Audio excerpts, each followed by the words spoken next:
Baik, pertanyaan pertama. Yang ahlul hisab merokok, ya, bolehkah dia jadi imam?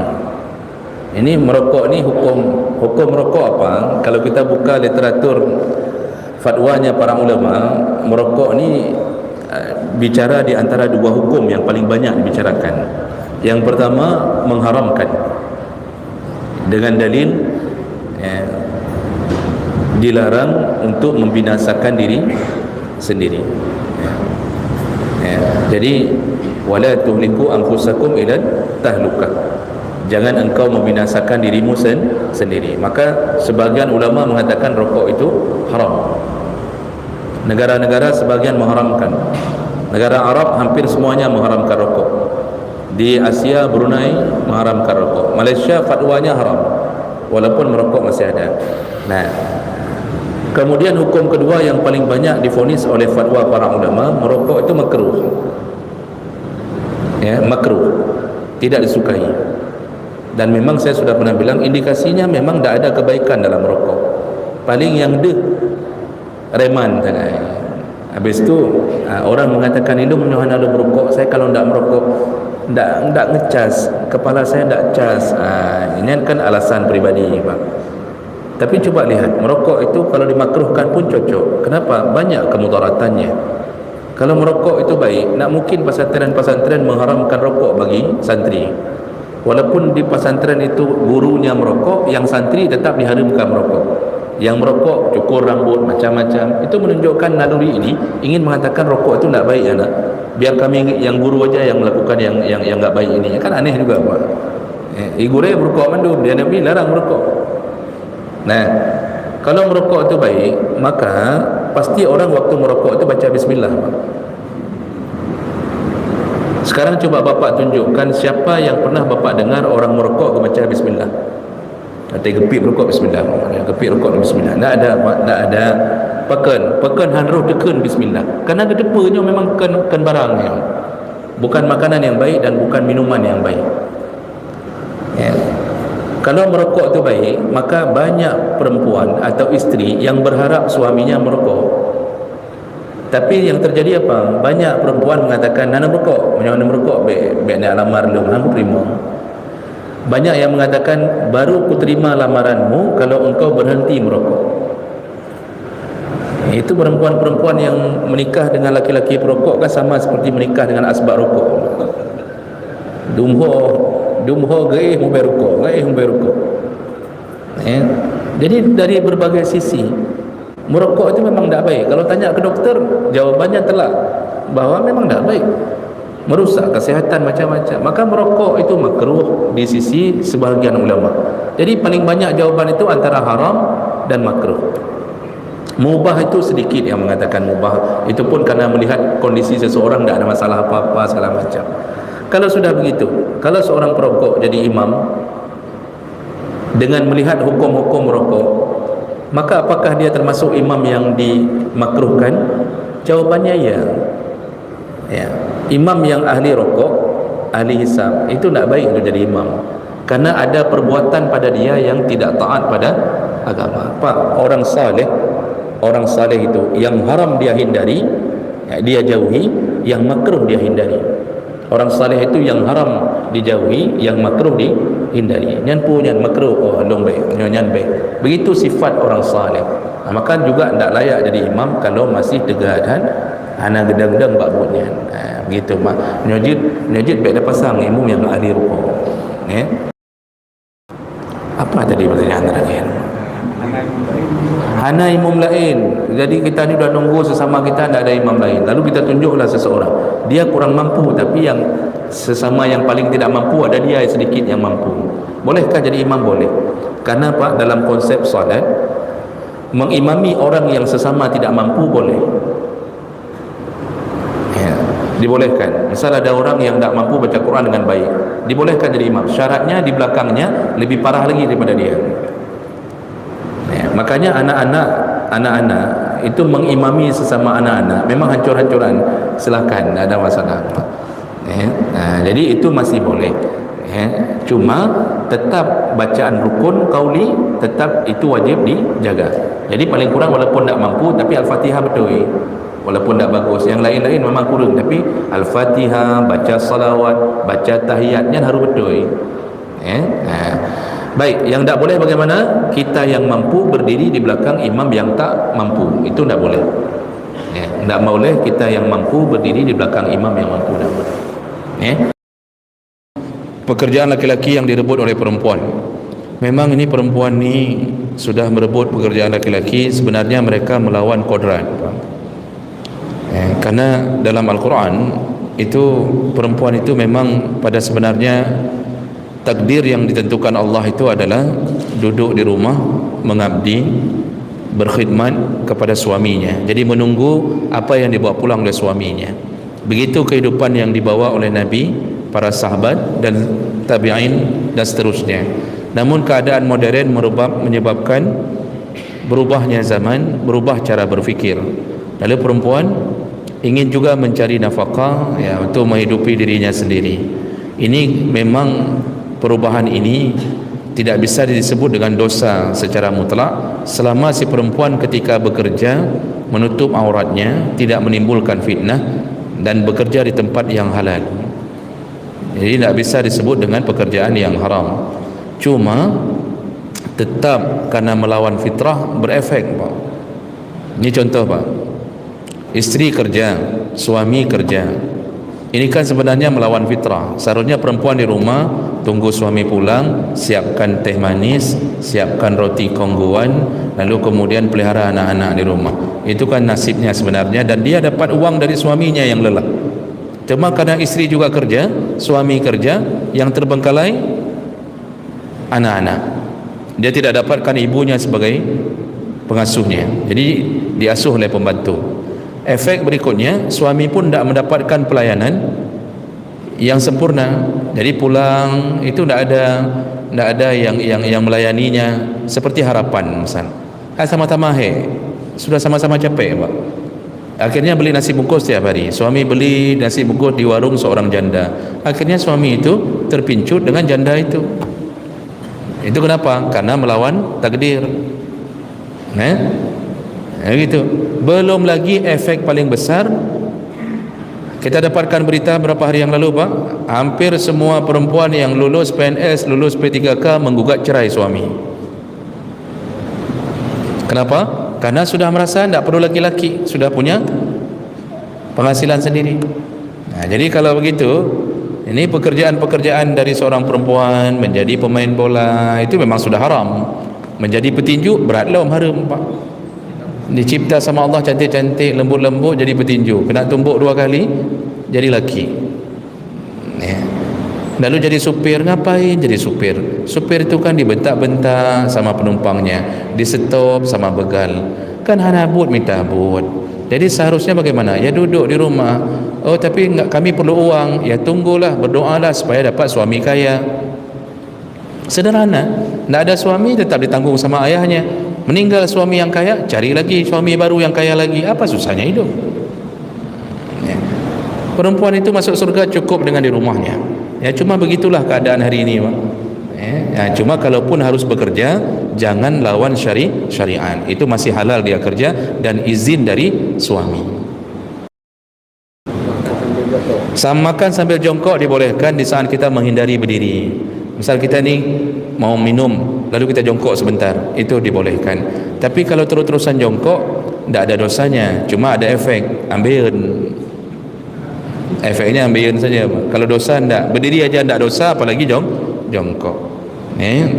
Jadi ada orang yang kadang-kadang terpaksa jongkok menghindari berdiri, dia jongkok sebentar untuk minum, makan, itu tidak ada mengapa. Cuma jangan dijadikan kebiasaan. Karena kalau kita lihat hadis, gaya Nabi makan itu bukan jongkok, tapi melipat kaki kiri, menegakkan lutut kanannya. Jadi menegakkan lutut kanan, kaki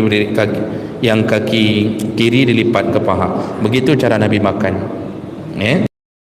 Bencong yang mencari pekerjaan dengan sesuatu yang haram, ya menjual dirinya. Ini tergantung pekerjaannya, Pak.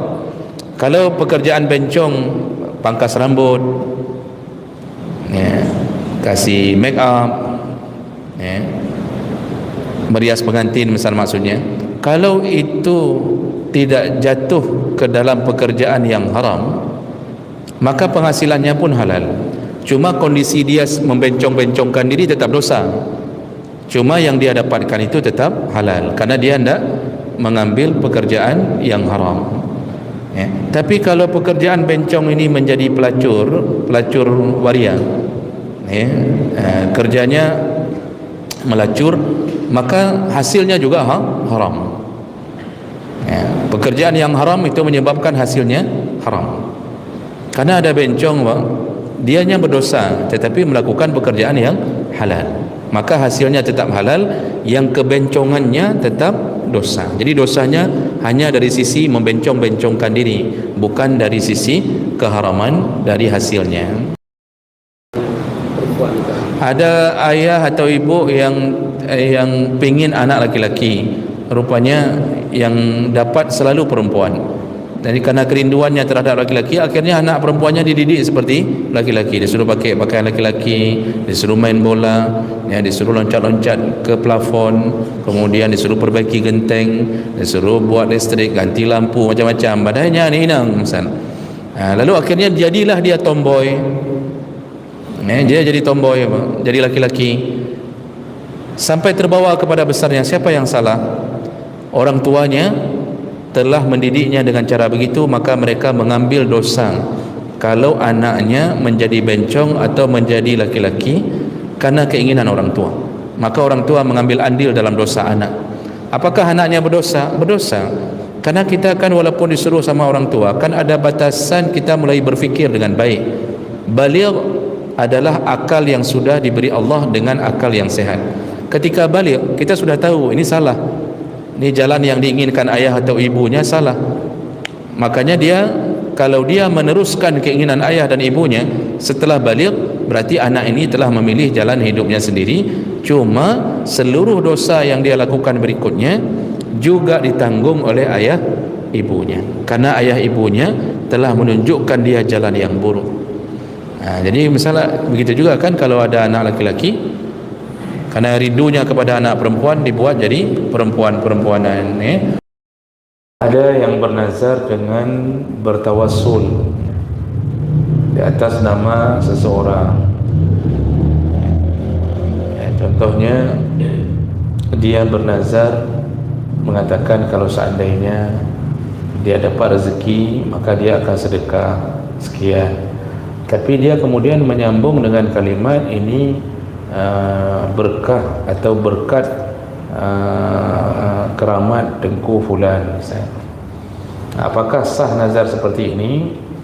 Kalau dia menggantungkan nazarnya kepada seseorang yang dianggap alim atau dianggap saleh, lalu dia berharap keberkahan nazarnya karena orang tersebut, itu tidak dibolehkan, tidak sah. Karena nazar itu tidak boleh menggantung kecuali kepada Allah. Ya. Jadi dia ini sudah bernazar tapi menggantungkan harapannya kepada manusia, dengan apakah dia orang saleh, orang keramat, hanya sah nazar. Kenapa? Karena tidak ada nazar dengan sirah yang selain dengan Allah Subhanahu Wa Taala. Kan tadi disebutkan rukun nazar itu harus sirah. Sirahnya itu boleh mutlak, boleh muallaq, tapi tidak boleh menggantung kepada manusia. Ya. Jadi bagaimana nazar itu tidak sah dan tidak perlu dilaksanakan. Jadi abaikan. Yang murahnya karena mandi anak buka, jadi sampai anak orang kalau buka tadi yang menyatakan wajib. Jadi ada orang bernazar, jadi baju belukat kuburan ni, samping kuburan, balik. Ini masuk ke dalam nazar yang tidak bermanfaat. Jadi baju nazar, baju belukat samping balik, karena dia pun sebenarnya mensyaratkan pajuh itu bukan niat sedekah, tapi mungkin kerana menggantungkan kepada keramat bulan. Dia sebenarnya nazar seperti ini tidak sah. Ya. Ini nazar yang tidak boleh dilaksanakan dan tidak perlu dilaksanakan. Perlu bayar kafarah atau tidak? Tidak perlu bayar kalau memang dari awal tidak sah. Dia yang perlu bayar kafarah itu nazar yang baik, lalu kita langgar, membayar kafarah kalau kita langgar. Tapi kalau nazar yang dari awal tidak sah, maka tidak ada nazarnya dan tidak ada kafarahnya. Jadi ya sudah, berarti dianggap tidak sah. Cuma orangnya itu harus taubat dari bernazar sesuatu yang memakai nama Allah tapi tidak bermanfaat, bahkan mengandung dosa. Menyuka nazar model-model syirik-syirik, saya bernazar saya akan berikan sesajen ke fulan, itu termasuk nazar maksiat, malah itu berdosa nanti ujungnya. Dan kita yang memakainya apa berdosa? Kalau kita yang sudah diberi belukat tadi atau diberi kanji bunuh macam-macam, lalu kita memakannya, apakah kita ikut berdosa? Tidak, karena makanan itu tetap pada hukum asal, dia halal selama dia bukan makanan haram. Jadi makanan itu tidak bisa berubah jadi haram dari yang halal, tidak bisa berubah jadi yang haram hanya gara-gara ada sesuatu yang ritualnya ritual haram. Itu tidak bisa berubah makanannya. Contoh begini Pak, orang kafir memberikan coklat ke kita, jadi yang beli itu dengan uang dia, dengan kekafirannya. Apakah coklat itu berubah jadi haram untuk kita? Tidak, dia tetap halal coklat itu. Yang haram ya kekafiran dia. Selama coklat itu tidak dibeli dengan harta haram, itu tidak berubah keadaannya. Jadi itu tetap boleh untuk dimakan. Karena hari ini ada yang berfatwa cukup ngeri-ngeri Pak. Ini fatwa dari orang-orang sebahagian itu mengharamkan maulid sekaligus mengharamkan nasi maulid. Itu kalau masalah mengharamkan maulid oleh sebagian orang kita maklumi prinsip mereka mengharamkan maulid. Tapi apa haram bu model sehingga ada yang ketika nasi maulid diberikan sedekah untuk orang-orang yang kebetulan dia punya prinsip seperti itu, dibuang, nasinya dibuang karena dianggap nasi haram. Mana bisa berubah nasi menjadi haram gara-gara bun maulid? Apalagi maulid itu enggak semua ulama sepakat mengatakan haram. Imam Ibnu Hajar Al-Asqalani, Imam As-Sayuti mengatakan tidak masalah bergembira di atas hari Nabi. Cuma yang jadi masalah hari ini katanya roh tak pebut maksi di atas huruf maulid. Ini adalah yang masalah. Contohnya apa Pak? Memperingati maulid. Waktu cobu punuh masa, waktu kata bang leho mesti doa nak. Ini yang jadi masalahnya. Di tengku penceramah maulid pegahaba masalah Nabi. Dalam pegahaba temenak dari pun sampai habis. Apa pegahaba masalah Nabi temenak dari pun sampai habis. Seakan-akan Nabi mengajarkan caci maki seperti itu. Itu yang jadi masalah sekarang. Kafarat apakah boleh diselesaikan oleh ahli waris kalau kita meninggal misal tidak sempat kita melakukan nazar kita? Dibolehkan. Dibolehkan, dan bukan dibolehkan, memang wajib Pak, karena itu termasuk hutang kepada Allah dan itu harus dilakukan sebelum pembagian warisan. Kafarah sumpah, kafarah nazar, kafarah puasa, itu semua kalau kita duluan meninggal nggak sempat bayar nazar kita, maka ahli waris harus membayar dengan memberi makan 10 orang miskin. Itu bukan boleh, memang wajib, karena itu termasuk hutang sebelum warisan terjadi. Yang pertama, bolehkah seorang pria atau seorang laki-laki melihat aurat laki-laki yang lain? Aurat laki-laki itu antara pusar dan lutut. Itu berlaku baik bagi lawan jenis, yaitu dari pandangan seorang perempuan, juga berlaku bagi laki-laki. Jadi sesama laki-laki tetap auratnya antara pusar dan lutut. Tidak boleh seseorang mandi bersama laki-laki dengan memakai celana dalam lalu menganggap itu perkara biasa. Haram. Makanya kenapa hari ini kita gencar-gencarnya membicarakan tentang aurat laki-laki memakai celana pendek, memakai celana puntung saja. itu dia pakai di atas lututnya. Dia jogging, jalan, dan semua orang memandang pahanya. Hari ini anak-anak muda merasa keren, tapi gobloknya minta ampun, ya, memakai celana pendek, ya, baru pulang main bola, futsal atau voli, pulang dengan celana puntung tadi, dan dilihat oleh sepanjang mata ketika mereka pergi dan pulang. Ini masuk ke dosa besar. Kalau terjadi kecelakaan menyebabkan mereka mati dengan celana itu, berarti pulang kepada Allah dalam keadaan sedang melakukan maksiat, ya, haram, ya. Kalau di rumah dengan mahram, itu boleh, masih boleh nampak paha, ya, dengan anak, dengan isteri. Kalau dengan isteri Pak, itu tidak ada halangan, tidak ada batasan. Antara suami isteri itu tidak ada batasan aurat, ya. Tapi dengan anak, paha masih boleh nampak, ya. Jadi begitu aurat laki-laki dengan aurat laki-laki, ya. Kalau perempuan dengan sesama perempuan, itu sama dengan laki-laki.